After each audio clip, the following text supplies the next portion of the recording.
খুবই দুর্নীতিবাজ কর্মকর্তা ছিলেন এবং তাকে বস্তা ভরে টাকা দিয়ে আসছে এমন লোকজন আমাদেরকে বলেছে যে আমরা নিজ হাতে বস্তা বস্তা টাকা দিয়ে আসছি তাকে। সে যখন জজ ছিলেন, জুডিশিয়ারিতে ছিলেন, তার সহকর্মীরা অনেকেই বলেছেন যে খুবই দুর্নীতিবাজ বিচারক ছিল। মানব জমিনের সম্পাদক মতিউর রহমান চৌধুরী সাহেব চুপ্পুর সাথে গিয়ে দেখা করেছেন, একটা ইন্টারভিউ নিয়েছেন কাইন্ড অফ, এবং চুপ্পু নিজেও একাধিকবার বিদেশি বিভিন্ন সংস্থাকে ইন্টারভিউ দিয়েছে।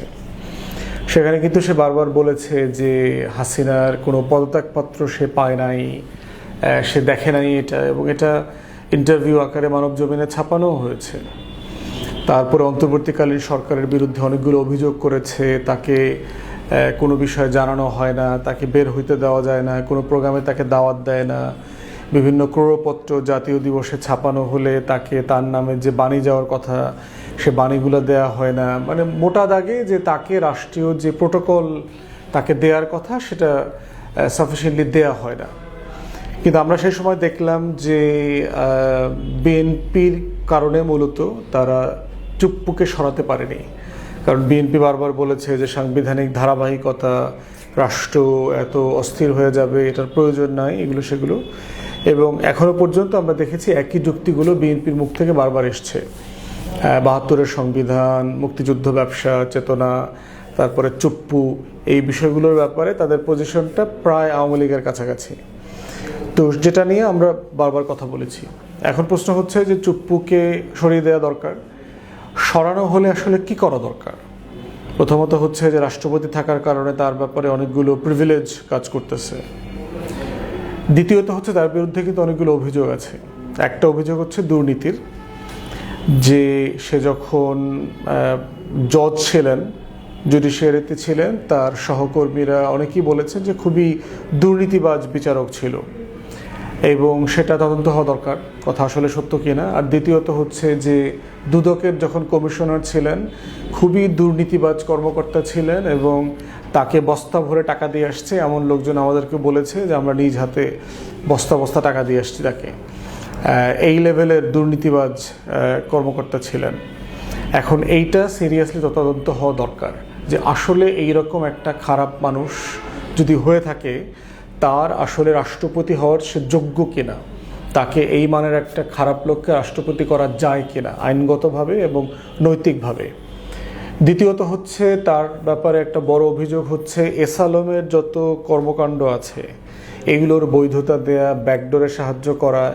ইভেন এস আলম যখন ইসলামী ব্যাংক দখল করলো ডিজিএফআই এবং শেখ হাসিনা সবাই মিলে, তখন কিন্তু এস আলম তাকে এখানে গুরুত্বপূর্ণ দায়িত্বে নিয়ে আসে ইসলামী ব্যাংকে ডাইরেক্টর করে। তো এস আলমের এই যে বিশাল বিশ্বজুড়ে তার যে দুর্নীতির সাম্রাজ্য, এই লুটপাটের সাম্রাজ্য, মাফিয়াতন্ত্রের সাম্রাজ্য, এখানে আসলে তার কতটুকু স্টেক আছে, তার কতটুকু ভূমিকা আছে। তৃতীয়ত তার বিরুদ্ধে একটা অভিযোগ আছে সে ভিন দেশের নাগরিকত্ব অথবা রেসিডেন্সি সে নিয়েছে। মালয়েশিয়া, দুবাইতে তার সম্পত্তি আছে এবং তার ওখানে রেসিডেন্সি আছে। যদি সেটা থেকে থাকে সেটা ইনভেস্টিগেট করা দরকার যে আসলে এটা সত্যতা কতটুকু এবং এই টাকা আসলে উনি কীভাবে পেয়েছেন। আপনারা সবাই জানেন যে মালয়েশিয়াতে অথবা দুবাইতে সম্পত্তি কিনতে গেলে, রেসিডেন্সি কিনতে গেলে আপনাকে অনেক টাকা ওখানে ইনভেস্ট করতে হবে। একটা সরকারি চাকুরে বিচারক মানুষ কয় টাকা পেনশন পেয়েছেন, তাহলে এগুলো উনি কখন পাইলেন এবং এগুলো পাওয়ার কারণে রাষ্ট্রপতি হওয়ার যোগ্যতা এবং শপথের সাথে শপথ লঙ্ঘিত হয়েছে কিনা, সংবিধান লঙ্ঘিত হয়েছে কিনা, এই প্রত্যেকটা বিষয় পুঙ্খানুপুঙ্খ তদন্ত করে তাকে বিচারের মুখোমুখি করতে হবে। এর বাইরে হচ্ছে গত 2 বছর ধরে তার ব্যাপারে বেশ কানাঘুষা আছে, সেটা হচ্ছে তিনি হাসিনার সাথে অ্যাক্টিভলি যোগাযোগ মেনটেন করেন। বিভিন্ন সময় তার ব্যাপারে কথা আসছে, যদিও প্রচুর তাকে প্রচুর সার্ভেলেন্স করা হচ্ছে, এই সার্ভেলেন্সের মধ্যেও তিনি এই দুষ্টামিগুলো করে যাচ্ছেন। তো এইটা করে থাকলে আসলে এটার একটা সার্ভেলেন্স মনিটরিং সিস্টেমকে ইনভেটিং করে দেখা দরকার আসলে কথাটা সত্য কিনা।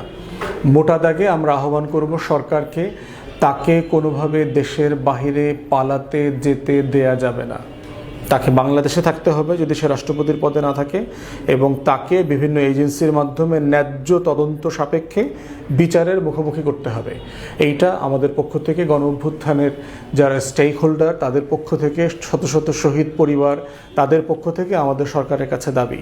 আর ফাইনালি হচ্ছে যাকে রাষ্ট্রপতি করবেন, আমাদের আহ্বান হচ্ছে আপনাদের ব্রুট মেজরিটি আছে, তারপরও বিরোধী দলের সাথে পরামর্শ করে নেন। কারণ গণ অভ্যুত্থানের পক্ষের শক্তিগুলোর ভিতরে একটা সমন্বয়ের সম্পর্ক থাকা উচিত বলে আমরা মনে করি, এবং রাষ্ট্রপতি দেশের অভিভাবক হিসেবে যে দায়িত্ব পালন করার কথা, এই পরামর্শ করে কাজটা করলে যেটা হবে, আগামী বছরগুলোতে সবাই মিলে একসাথে সেই কাজ করতে পারবেন বলে আমাদের বিশ্বাস।